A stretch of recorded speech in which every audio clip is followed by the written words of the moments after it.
So welcome back to AFL from LA, our tips edition. I'm here with Andy from Ankle Sore, and of course I'm Cindye, your host. How are you, Andrew? I'm great. You're great. You had a good week, I take it. Good weekend? Had a fantastic weekend. Have a fantastic weekend. I forgot last week to discuss where we are in our tipping. Probably a good thing. Yeah, well, because I'm a winning. So at the end of round 7, I've calculated that I have 43 correct to your 40. So we may have to review the numbers, but I was going to say, so you've calculated it. I did, but I have proof. So I'll send it to you. So we're going to kick off round 8 on Thursday night with Essendon versus North Melbourne. It's a 7:30 game at Marvel. So Collingwood jumped 27 points ahead before Essendon came back to be 4 points ahead. And then the phone outage happened and the Bombers were steamrolled. So what did that sequence tell you about their composure? Essendon and composure. Yeah. It's like oil and water. It doesn't mix. Tell me more. No. Oh, that's it. Oil and water doesn't mix. Essendon and composure doesn't mix. They just panic under pressure. Okay. North pushed Port, but still went minus 18 inside phase. But they were at least the competitive side that we had seen earlier in the year, in the first few rounds. So help me understand how North can deliver such radically different performances from week to week. What is going on there? I wish I could tell you. I actually don't know. I don't know how it's, like you said, so different from one week to the next. It's bizarre. It happens often too. It's not just the last week, where they got smashed 2 weeks in a row and then they come out and do this. Yeah. It happens. It's been happening for 5 years. It's almost like they need a reality check and then they go, okay, yep, we're right to play. But again, is that immaturity in the group? Is that the coach not bringing it out of them? I don't know. I wish I knew. Does anyone out there have an idea of why this is happening? Because they're clearly talented. I think last week you were putting a little bit of the blame on the coach himself. Yeah. Which I don't know that I agree with. But yeah, I'd like to hear your guys' thoughts on why North Melbourne is a basket case. Absolutely. And you can probably apply for the job.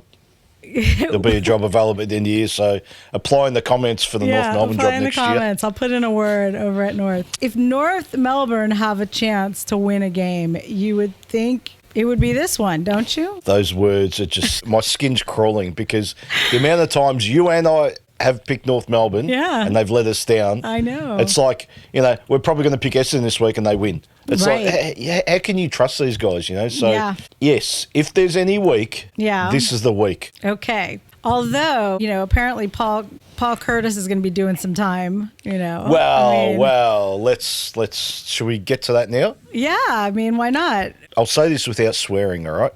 Okay. My God, the AFL. You are ruining this sport because how a football act can be deemed a 3-week suspension, all right? Yeah. It was an accident, okay? He didn't tackle him to concuss him and put his head into the turf. He tackled him and his legs fell underneath him and concussed himself, basically, right? Now, that's a football act. What's not a football act is Zach Butters, 7 times last year, punching people and getting fines. Not suspended games, fines, right? Yeah. So, AFL, you need to fix this. What they need to do is come out and say, if anyone gets concussed, if you flick someone on the ear and they get concussed, that's 3 weeks, regardless. Yes, I have actually change the rules. Right. I've heard that seems to be very popular opinion at the moment because the whole thing is absolutely, it's insane. It's insane. It is. Because what are these guys? What's the game going to look like? Exactly. Every single time, and someone gets tackled, and it's inconsistent. And then it's funny because you'll hear these commentators talking about it, and they'll say stuff like, "Well, I totally disagree. It's a football act. There's no malice. So if anything, maybe they should just get 1 week." It's like, no. They shouldn't get any weeks. No, it's no weeks. Exactly. It's either a legitimate penalty or it's not. So 100%. Why do we have to kind of weave our way around what it could possibly be as not as bad, right? Exactly. Yeah. And I'll give you one more example. Tell me. Your mate, Yes. Yes. Kane Corns. Yes. Right, last year. This happened last year. Something similar happened. Okay. And a player got concussed through an accidental football act. Yes. Right? And he said, well, should we ban the high mark? Because if you go up and knee someone in the head by accident, of course, and they get concussed, you get 3 weeks because of it. And everyone was up in arms. No, we can't do that. So which one is it? Of course, yeah. They want you it know, both ways. you can't have, you can't. So they want it both ways. Yeah, exactly. It's actually embarrassing. So, by the way, Old Man Goldstein was not the reason that Essendon lost. He was fantastic. Well. I mean, he was great. You know, and I know you guys on your show, you're kind of blasting Essendon, but I don't know. I don't think they're as bad. I honestly don't think they're as bad as you think they are. Langford's I'm not back. blasting. He's a little rusty. Yes. He is. I think he's going to get better. Keiko is really exciting. They had a fantastic 20-minute burst, and then it all went to shit. So anyway, I heard all about it. Who loses and why? This is the last time Essendon lose. Okay, why? Why? I don't know why. I don't know why. Well, you want me to tell you who loses and why?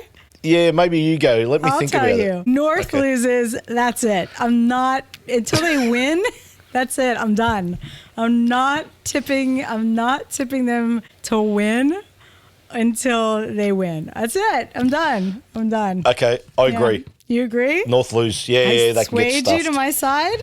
No, not really. Just while you were speaking, I was thinking about it. Until they win, I'm done. I'm done.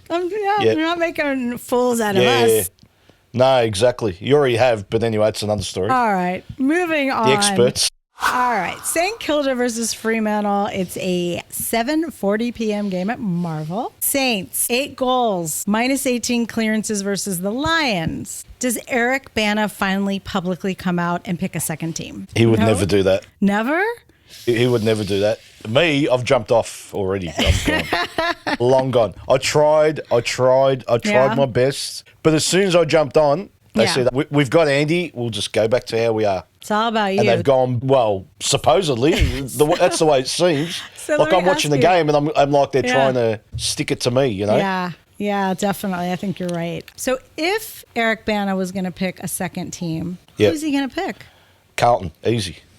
God. Okay. So if Andy Brayshaw was playing for Carlton, would he be as highly regarded as Cripps in the Victorian media? I mean, would he have a better chance at the Brownlow? He'd get 50 votes. He'd get 50 votes. Because he's a better player than Cripps. But anyway. I mean, his numbers this last week, 37 disposals, 6 clearances. He did 522 meters gained against the Crows. Against your Crows. My Crows. Amazing. Did you categorically say that Brayshaw is a better player than Cripps? Yes. Oh, wow. I'm proud of you. That must have been really hard. This is quite easy, actually.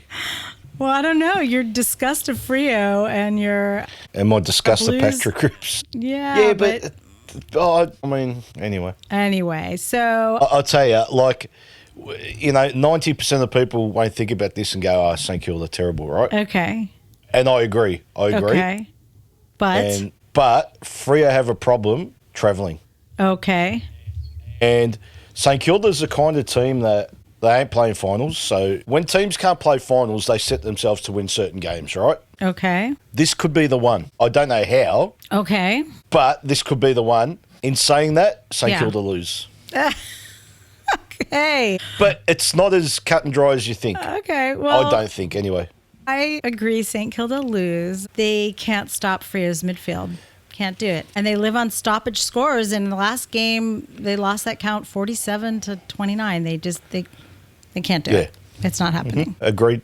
Oh, Western Bulldogs versus Port Adelaide. It's a Saturday game, Saturday afternoon, Mars Stadium. Ballarat. My Bulldogs. I'm on. Ballarat. Oh, now they're your Bulldogs. Okay. Yeah, my Bulldogs. I'm on. Well, they're looking hot. Let's not lie. The Bont, he's back with a vengeance. He is, isn't he? Their small forwards are swarming, and with the exception of Darcy and Waitman, they're almost back to their their top 22, their best 22. How long realistically can they keep up this momentum? All year. They're fine. Yeah. They're a good team. They're a good team. They don't really rely on one player. Yeah. They all just do their little bit, and that equals victories. I love what they're doing at the Bulldogs. I love it. I actually love it. So you think they can sustain this momentum that they haven't peaked? Yeah. They're not going to peak too early. No, this is their peak. They're going to stay status quo.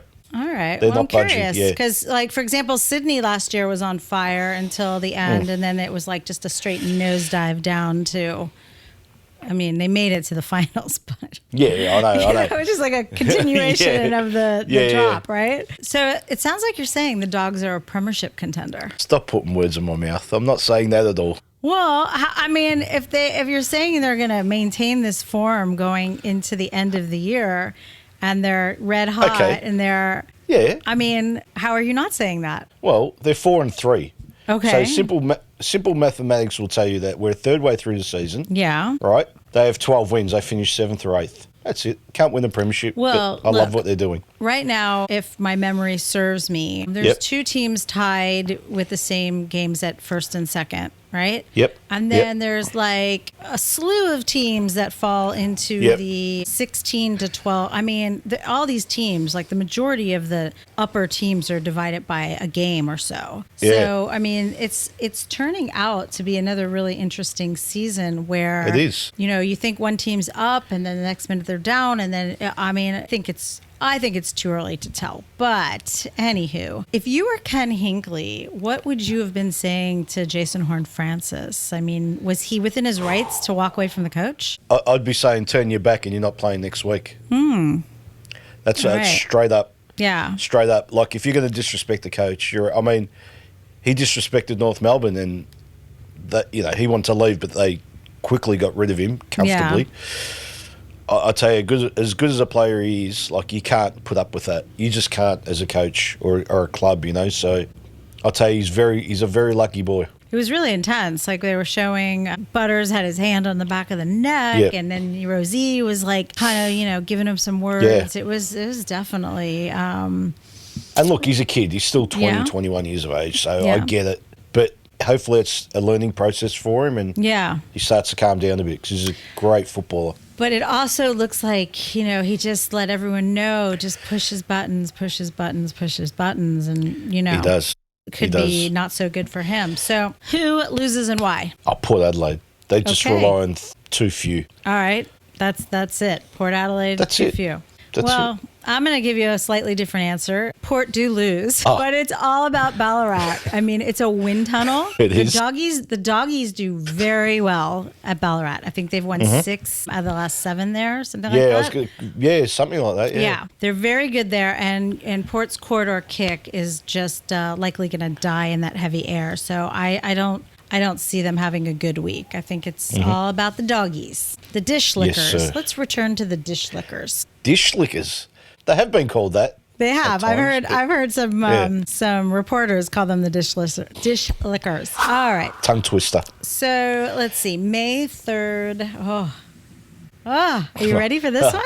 Oh, I'm always ready. This is where the rubber meets the road. Your Blues versus your Crows. Who are you going to choose? The Crows are disappointing me the last couple of weeks, I must say. Yes. I must say. They've hit a slump, Yeah, I think because, they were scoring heavily, getting scored against heavily. Yeah. I think they've tried to stop that scoring from opposition. Okay. And that's stopped everything. That's stopped their scoring also. That's not the way to do it.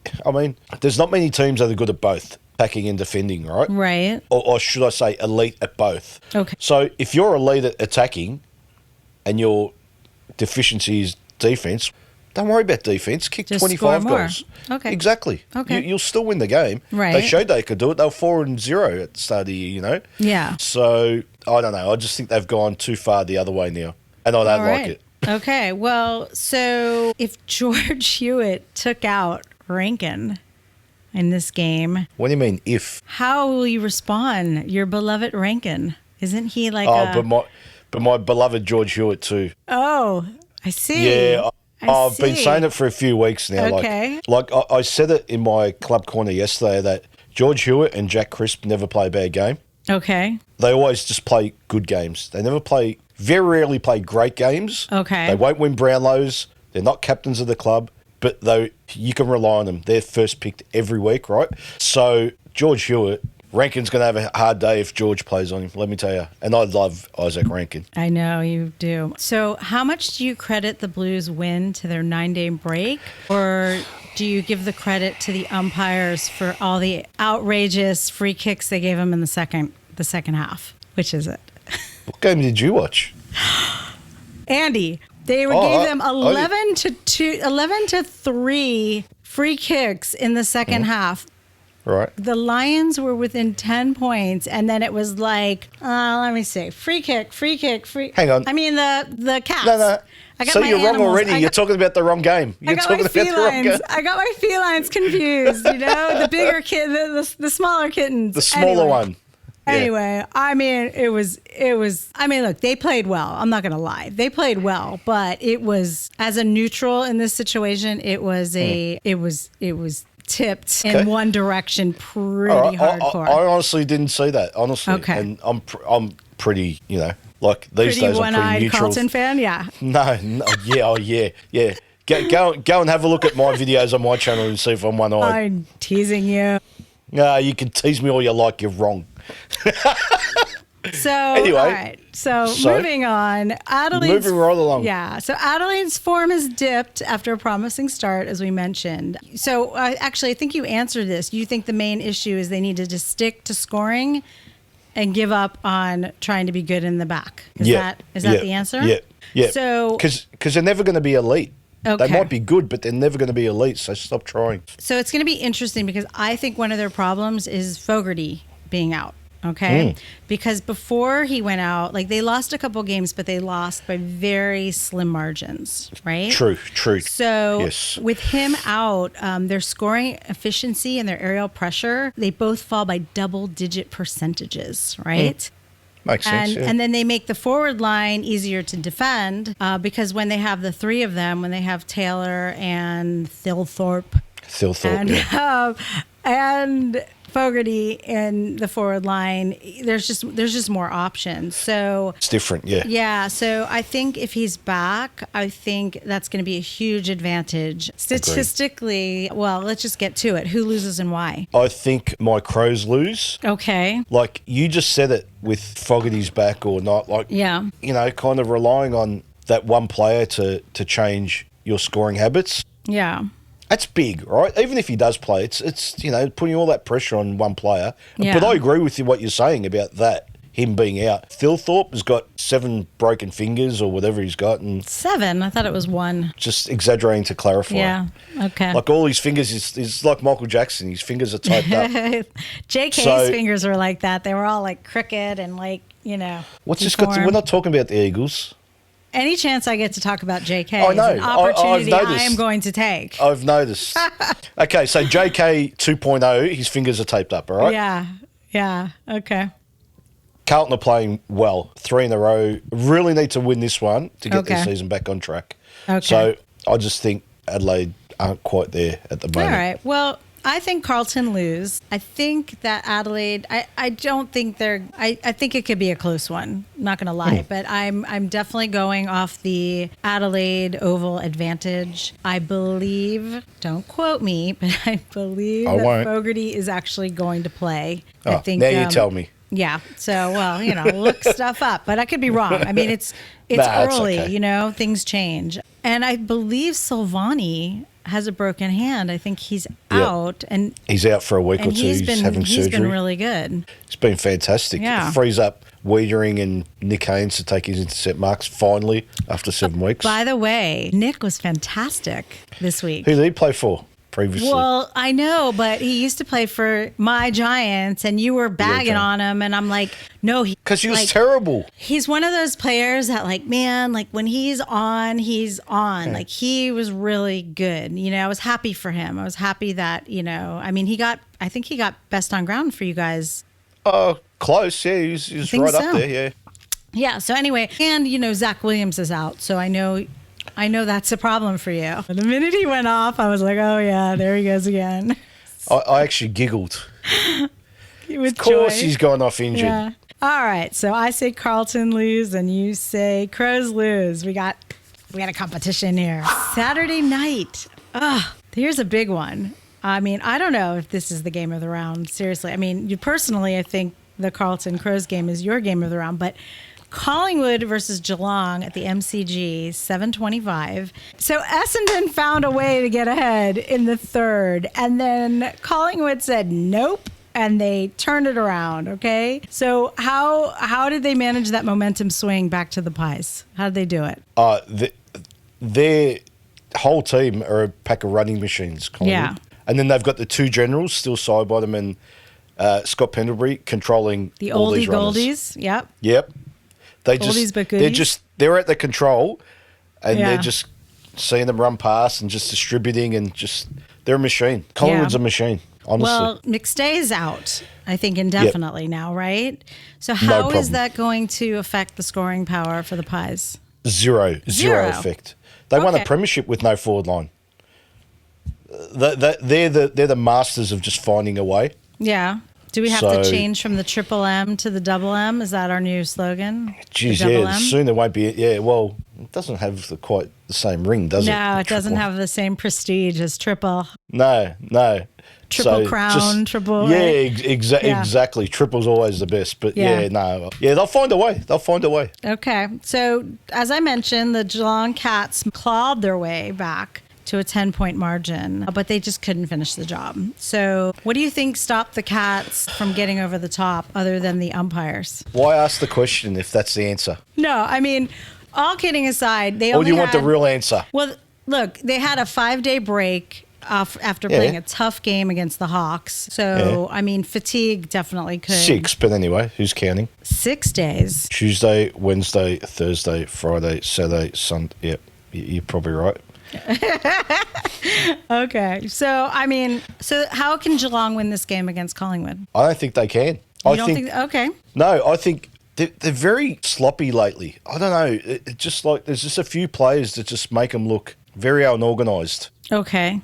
And I don't like that. You know, I never thought Carlton were in danger of losing on the weekend because just every time Geelong got within striking distance, they'd do something silly or turn it over or, you know. And it was the same old players, you know, Bowes and these guys like Atkins. You know, it's again, Dangerfield and Jeremy Cameron and your mate with the headband. Which one? Oh, there's 400 of them. I was going to say Bailey Smith. I was going to say, I know. What was I thinking? There's 11 of them at Geelong with headbands. But you have to say the one without the headband and then I'm like, oh, yeah. Yeah. They just have to do too much. And, you know, it gets to a point where, you know, they're going to have an average game and Geelong will struggle, and this week could be the week. All right. Well, I think they have their work cut out for them. So who loses and why? Geelong, because they're just not up to it. Okay. I agree with you. I think Collingwood's turnover pressure, the MCG advantage, the midfield, I mean... So here's a question. At this point, who can beat them? Collingwood, Brisbane. That's it. That's it. Brisbane. That's it. Yep. All right. Not even your Bulldogs? There's your trilogy. Trilogy of grand finals. No. Your Carlton Blues can't beat him? No. Don't butter me up like that. All right. Saturday night. Yeah, Saturday night. West Coast versus Melbourne at Optus Stadium. A blockbuster. 7:10. Woo, party. All right. So even in the loss, West Coast looked sharper than they've had in weeks. I mean, did you even watch this game? I watched 5 minutes of it, I'll be honest. 5 minutes? Yeah, the last 5 minutes, just to check the score. So so you can't report on any positive changes that you saw in the Eagles this week? There were positive changes? Yeah. Really? Yeah, okay. There was some good stuff. You missed out. Such as? Well, go on. You tell me then. Okay, well, they put Hoff in the midfield, and he was fantastic. That's good. He was tagging, who was he tagging? He was tagging Newcomb. So he did a great job in trying to neutralize him. They're showing a lot of scrap. Plugger Waterman was, kicking goals, right? Your mate. He always does. Yep, my mate, yeah. They threw Oscar down back, so that was interesting. That was a bit of a disaster, I hear. I don't know if it was a disaster. Well, it they lost wasn't by 50 great. points, didn't they? So. Well, yeah, it got away from them, but there was some really good stuff. They were pretty scrappy. So anyway, well then Melbourne seemed to outwork Richmond in every contest. But what does it tell you about the Demons' will to win at this time? Tells me nothing. They beat Richmond. Yeah. Their three best players were Max Gawn, Christian Petrarca, and Clayton Oliver. I was going to say the three best players were Max Gawn. Max Gawn, yeah, basically. So it's the same old. They only beat Richmond, right? So okay, yeah, and they only won by 20-odd points. So it's not exactly a shellacking, right? Right. Yeah, I think it was. They're not exactly capable 20. of. They only kicked 12 goals, I think. Melbourne, like 12 or 13 goals. That's terrible. So okay, yeah, it told me nothing. All right, I've learned nothing. So then this should be an interesting answer. Who loses and why? Jeez. I actually don't know. I'm going to say Melbourne lose because West Coast have to win one game this year at least, right? Okay. It has to happen, right? So this is one that they can win, I would say. So Melbourne lose. I wish I went first. Yeah, Melbourne lose. Max is tired. Max has been carrying his team for a couple weeks now. They had to take him out, I think, in the last quarter to give him, yeah, because the game was over. But anyway. R&R. 20 points. Like I said, the Eagles have been showing some scrap, the two Reeds, Elijah Hewitt, Plugger Waterman. Ryan is putting up a big best and fairest, showcase here right now. I'm hinging my hopes on Plugger Waterman and Ryan this week. That's my two hopes. Yeah, and I think it's time. So there you have it. Better be. Eagles this week, baby. Melbourne, you're going down. Sunday, May the 4th be with you. Battle of the Bridge. It kind of makes sense. It sounds a little Star Wars-ish, Who's playing? What are we talking about? Star Wars. You said May the 4th. Sydney Swans are playing the GWS Giants in the Battle of the Bridge. Let's start with the Swans. Yeah, let's start with the Swans. They blew a 29-point lead. Like, they were looking good. I was like, damn. They were. Like, what is happening here? They got their mojo back. And then the Suns were like, like, nah. Like, you're at our house. You go home. Go back to Sydney, right? The good old fortress. I hate to say it, but yeah, I mean, it's still like without Papley and Goulden, you could see they could work. You could see they could work without them. Yeah. But it's just like they couldn't maintain For how long? And Heaney was like throwing himself. Like Heaney was incredible. He was just like going the extra mile. But and even Chad Warner had these great runs and breakaways and I don't know if you say that here. Do you say breakaways in Aussie football? It's a basketball term, right? Yeah, it's more basketball. Yeah. So anyway, but I understand what you mean. Yeah. So I mean, not unlike your Crows, my Giants are having a couple bad weeks. Okay. Can you say that again? Sorry, I missed that. My Giants are having a couple bad weeks. Shit happens. I'm okay with it. I mean, I'm not thrilled. Are you really? Look, I'm not thrilled with it, but as we've mentioned, it's round 7. Don't want to peak too early. They've done it before. 2023, they started the season horribly and then went on to make the finals. Even last year, Brisbane lost their first 5-6 games, right? Correct. Something like that. Yep. I'm not worried. I mean, they've got some stuff to work out. They're having some problems in the midfield, but you keep thinking that like Hogan is the only reason that anything happens, and it's complete nonsense. Because it is. No, because it is. Listen, Hogan has scored 17 goals this season. You know who's he's scored played 3 games. You know who scored almost as many goals? Toby Green. He scored 16 goals. Do you know that the Giants? Hello. Yeah. 3 games he's played. Jesse Hogan. 4 on the weekend. 4. He's played 7. Toby Green. So he should be on the same amount of goals. Sorry, I said 10. I keep saying 10. He almost had 10. He had 9 goals against the Eagles. Okay, so let's dial it down a minute, right? They all count. They count, but they're like, you know what I mean? It's like last 2 games he's had 2 goals. But listen. Okay, Aaron Cadman's going to kick 5 this week. I forgot. No. I want to hear your... Listen, Riccardi kicked 4. The Giants they still lost. have 20 players. The Giants have 20 players that have scored goals this season so far. Okay, maybe this was I don't know if it was including round 7.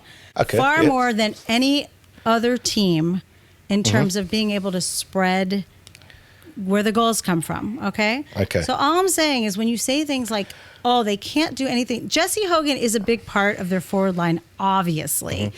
And he's also a distraction. So if people are thinking it's going to Jesse, you got all these other little guys running around who can score goals. That is not their problem. Their problem right now is their midfield because they keep turning over the ball. So they're not getting it. Right. It's the supply to the forwards. So let's put to rest they can't do anything without Jesse Hogan. Let's criticize the midfield. Let's that was terrible. Let's do that. But let's get off the Jesse Hogan nonsense. Okay, 20 goal kickers. That's a lot of goal kickers. That says a lot to me. What that says is that they don't know where the goals are coming from. No, it just means they have threats all over the ground. So why aren't they kicking 20 goals every game then? Because right now their midfield is having problems. So the midfielders aren't kicking goals? If you can't get the supply to the forward line and you keep turning over the ball, I mean, they have some problems they have to fix. So let's move on. So who loses and why? Who's playing? Sydney GWS, is it? Versus the Giants. At the SCG, right? At the SCG, yeah. Small ground. GWS can't get exposed in the midfield. Sydney lose again. At the SCG. All right. Well, finally, you're talking some sense. Sydney lose. Well, only because I don't think Sydney play finals and I think GWS do. So that's the only reason. There's nothing, listen, their first use dominance is still intact, the Giants, okay? You still have Hogan out there who either he's going to score or he's going to be a decoy for scoring. The Swans forward line is threadbare. They have a huge problem there. We still have the midfield is still not operating well for the Swans. And the Giants actually have a really good record at the SCG. So sticking with my boys, the Swans are losing. Ricky, as always, I'm sorry. Hawthorn versus Richmond, Sunday, also May 4th at the MCG, 3:20. Andy, how many weeks should Ginnivan get for kicking Jack Graham in the groin? Well, the fact that I watched 5 minutes of the game, I didn't watch that 5 minutes, so I haven't seen it. Well, I'm sure you heard about it. He literally kicked him in the nuts. I heard about it, but I haven't seen it. Did he? Yeah, he kicked him in the nuts. Totally. Just a nice foot right into the family He's jewels. He's an idiot, Jack Ginnivan. He probably needs a rest, so 2 weeks just to... So he got nothing. He had a $3,000 fine that got reduced to a $2,000 fine for careless contact, low impact body contact. And my for a football act, that's right. And my question is, did anybody ask Jack Graham if it was a low impact contact to his nuts?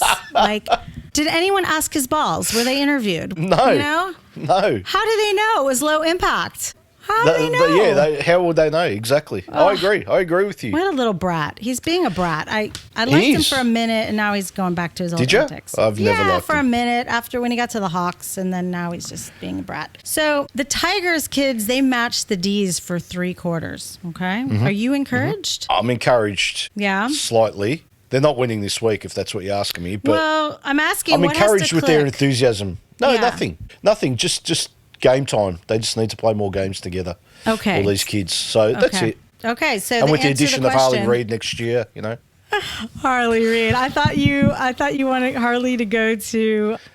No, Richmond. I said Richmond. Yeah. I said they've got all these draft picks. Why don't they bundle it up and say, here you go, West Coast? Wasn't there one point you wanted him to go to the Hawks? Wasn't that one of your... I think at one point you wanted him to go to the Hawks. No? And then you had the light bulb moment of the Tigers? No. Yeah, well, possibly. But I've just... Since I said that Richmond thing, I've just kept thinking about it. And it's like, why wouldn't you, All right. Roll back the tapes. Chuck Finley, are you out there? Let me know what he said. All right. So... Tapes. All right. Tapes. The tapes, the video. Okay. All right. So who loses and why? Tough one. You just said it 2 seconds ago. Why are you hemming and hawing now? That's not even the question. Richmond lose. Okay. They're not ready. They're not equipped to take one. Although they'll give some cheek. They'll give some cheek. Yeah, I don't think they're there yet. I think the intercept war favors Hawthorn, and the Tigers are like, what is it, minus 51 in the fourth quarter, and the Hawks tend to turn it up in the end. Kick away in the last quarter, Yeah, but you never know with Richmond. They always have a surprise, and the Hawks can get a little cocky. So I'm still saying Richmond lose, but I wouldn't be mad if I'm wrong. So I think we are at the last game of the round. Oh my God. Sunday. Probably the best one. Twilight game. Brisbane. It's a night game. It's 7:20. 7:20? Oh, I had 7:30. Brisbane versus Gold Coast at Maybe the it is GABA. 7:30. So Yep. 10 minutes. We'll be all right. We're in the vicinity, we'll survive. right? We'll survive. We'll work it out some way.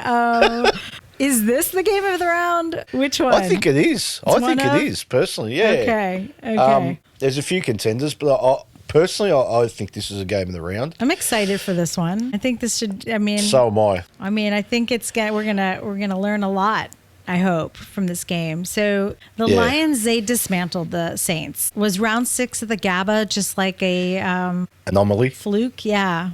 Yeah. Yeah. Well, sort of, but they played Collingwood, who have been telling us for weeks, are very good this year. Yeah.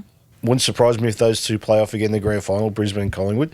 Okay. Collingwood had one round 1 against GWS, so they've had their one. Okay. Brisbane had it against Collingwood, they've had their one. I think every team has one bad week, right? Yeah. That was it. They're back on track now. So are you actually saying that those two teams will never lose another game for the rest of the season? No. They had the one that they shouldn't have lost. Oh, I see. Yeah, so Collingwood, they may have lost to GWS, but not like that. They don't lose games like that. Okay. Same with Brisbane. They don't lose games like that. Of course, they might lose a couple more. Yeah. Or they will lose a couple more. Okay. But they'll probably be against good teams and within a couple of goals, Okay. So, Okay. yeah. So you weren't very nice to the Suns last week. You were quite mean to them. Oh. Do you owe them an apology? Apology. Yeah. If you watch our preview that we did yesterday, I actually doubled down and went even harder. You doubled down? That's Yep. shocking. They had a 12-goal surge against the Suns. No, that was great. Yeah. No, well, the question was on our show, I said their season was on the line against Sydney. Okay. Right? Because Yeah. they lost to Richmond the week before, which was putrid. Like if you've got any aspirations, you shouldn't be losing to Richmond, right? Okay. Like Carlton, I was questioned about that. Exactly. That's my point. My point. Okay. Right? So I got questioned about that, and I said, absolutely. Had they have lost to Sydney, that's 2 in a row. Okay. So they've lost one to Richmond and one at home. That's their finals aspirations are hanging by a thread, if that was the case. They did win. Okay. And good on them. Yeah. And then we had a nice discussion, a nice debate, me and Angie, about GWS and their future and, 13 years not playing finals and, the AFL giving them the world and all these draft picks and concessions and blah, blah, blah, blah. So I'm not a fan. Yeah. I'm not a fan. Wait, are you talking about Gold Coast? Did you just say GWS? I think you said GWS. Gold Coast. Same. You same. Okay. They start with a G. You're right. Yes, and they're 2 expansion teams, so yes, they're the same. Okay. So look, they overcame a sluggish start and they dominated clearances and inside 50s for the third term. So they pulled it off. So who's going to lose this game and why? Gold Coast. Okay. Because I don't think Brisbane, I told you, they just had their mulligan against Collingwood. They're back at the GABA. Gold Coast, I don't think are ready yet to beat the likes of Brisbane. Okay. They'll win a lot of games this year. Not even sure they'll play finals, Gold Coast. I don't trust them. I really don't. Trust issues. We need to delve deeper. No, it's just Gold Coast. It's just Gold Coast because they've done this. See, people get sucked in. If you go back in the record books for the last 13 years, right, apart from the first 2 years, they've done this every year. They've won the first 3-4 games of the year, and everyone's, this is the year they play finals, and they just fall away, right? Okay. Every single year. Yeah. So what's different about this one? I mean, we're only at round 8, right? Yeah. So who knows? Well, but what's different? Like, couple things. Makes me think not losing every away game, so that's one, right? I mean, they're a better looking team. I mean, they're better, but high scoring games. They're true, which I like. You think I'd like them for that, but anyway, but other teams are getting better too. So the bar's getting higher and higher. So that might be true. Okay. I just think that Brisbane's gone to another level this year. Okay. Personally, I think. So Suns lose. Yes. Let me tell you why you're right.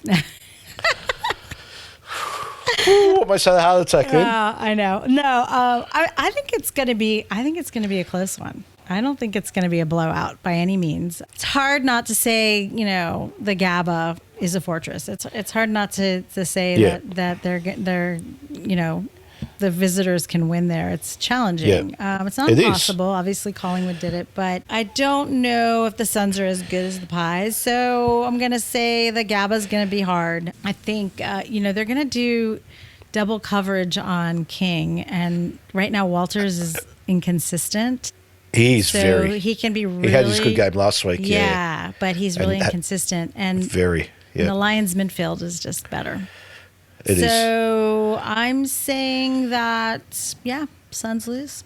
There you have it. Hey, so you guys, we're starting a new feature here at AFL from LA. It's the Mailbag. So if any of you have a question you'd like us to answer on the show, or a comment, you can go ahead and leave it on YouTube. You can reach us on Instagram, Facebook, any of the social media places. Just drop us a line and let us know your question, and we'll try to answer it on air. At any rate, I hope you guys have a wonderful week. I'm very excited for round 8, and I hope you guys enjoy your games and your team wins.